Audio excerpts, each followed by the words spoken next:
Советтің дәуіріндегі кітаптарда оқығанымызда біздің құлағымыз сарсыған, миымызды шіріткен араб жаулап алушылығы деген сөз жазып қойған. Сөз жаулап алды, біздерді сөйтіп, күштеп, зорлап мұсылман қылды.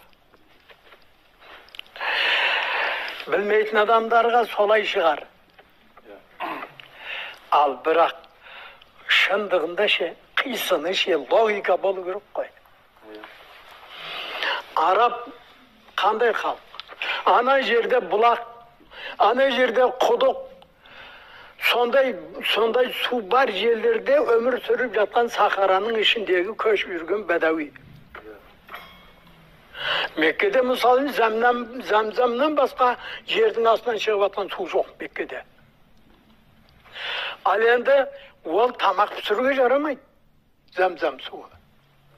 Шай қайнатып онымен ете алмайсың. Ол шикіде ішеді оны. Олар тамақ істеу үшін ана жақтан әлгі зауыттан нетілген теңіздің суын ішеді.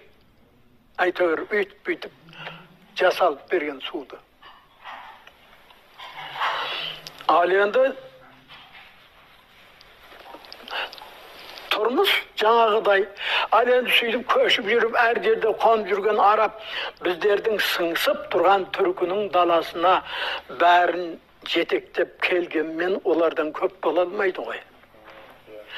Жаулаушы әскер екі нәрсемен жаулауы мүмкін. Әскери жабдықтарының басымдығымен, жауынгерлерінің көптігімен. Осы екі нәрсе. Бұл екеуінің екі де жоқ. Арабтарда екеуі де жоқ. Олар біздің түркі даласына келіп қайтып басып алады. Біздің түркі даласы деген сыңсып тұрған мыңдап ауыл, ондап, жүздеп шаһарлар бар. Қайтып алады ол. Қайтып басып алады.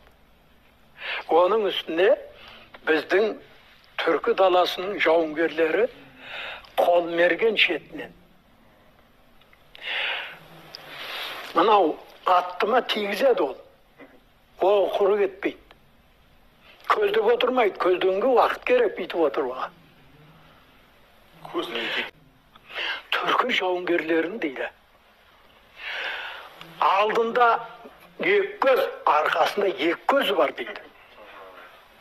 Олар аттың үстінде қолдайлатып шауып бара жатып, ойдан қырға, қырдан ойға кетіп бара жатып, аңға, құсқа, жан-жақтарға оғатады дейді. Біздің хавариж дейді, арабта хавариж деген шыққан хавариждер. Хазірет Әлінің уақытында пайда болған. Сол хавариж дейді, мына несіне кіресіне оқ салғанша, түркілер 10 оқ шығарады деген. Ал, ол көздеп отырса тірлік бола ма? Оғанда уақыт керек. Анау несіне оқ салғанша, олар 10 рет атып үлгереді деген. Сөйтіп жазған. Ол қол мергеннің тірлігі.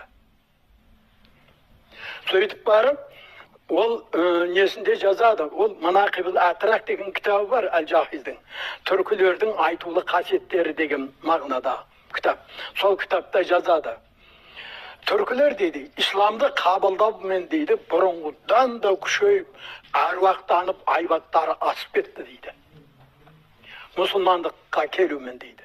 Ал Манихей дініне кірген түркілер жүн-жүп жоқ болып кетті деп жазған.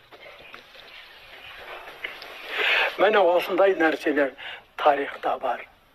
Ал енді оның ішіндегі соңғы өкілі, сол қол мергендердің өкілі, ақырғы өкілі Кейкі, Амангелдің Кейкісі. Жыланшық өзенінің бойында оны ұстаймыз деп орыстың әскерлері шыққанда солардың қаншасын қырып тастаған. Қамыстың ішінде. Ол қамыстың ішінде жүргені мұнау мылтық ұстайды, мылтықтың шүртпесін баспайды. Үлкен кісілерден мен соны естім ғой. Ананы баспайды. Мұнау бармақпен ана төбедегісін итеріп қалады екен, оның дауыс шықпайды, ана жақтан анау адам өліп атады, мұны атқан адам білінбейді. Біздің ерлердің не істеп не қойғандарын,